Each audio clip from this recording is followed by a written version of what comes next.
ఓటేసేందుకు ఊరి బాట హైదరాబాద్ నుంచి 22 లక్షల మంది వెళ్లారని అంచనా. టోల్ ప్లాజాల వద్ద బారులు తీరిన వాహనాలు. ఇటు రాష్ట్రంలోని జిల్లాలో అటు ఏపీకి ఓటర్ల పయనం. 2000 స్పెషల్ బస్సులు వేసిన టీఎస్ఆర్టీసీ, 400కు పైగా ఏసీ బస్సులో అడ్వాన్స్ బుకింగ్, 5-6 స్పెషల్ ట్రైన్లు నడుపుతున్న రైల్వే శాఖ. అమ్మ ఈ చైతన్యం రావాలి. తెలుగు రాష్ట్రాల్లో పండుగలను మించిన వాతావరణం నెలకొంది. ఓటేసేందుకు జనం హైదరాబాద్ నుంచి సొంతూర్ల బాట పట్టారు. ఇటు రాష్ట్రంలోని వివిధ జిల్లాలతో పాటు అటు ఏపీకి ఓటర్లు పయనమయ్యారు. ఊర్లకు వెళ్తున్న వారితో హైవేలు కిక్కిరిసిపోయాయి. బస్సులు రైళ్లు నిండిపోయి వెళ్తున్నాయి.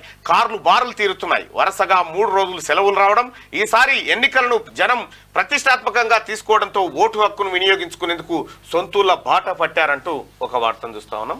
ఇక జేబీఎస్ లో ప్రయాణికుల రద్దీ. అమ్మా ఇట్లా ఉత్సాహంతో పోతున్న మీ అందరికీ ధన్యవాదాలు. పోనోళ్ళు ఎవరన్నా ఉంటే ఇక మీరు జనాభా లెక్కలలో ఉన్న దండగా అంతే.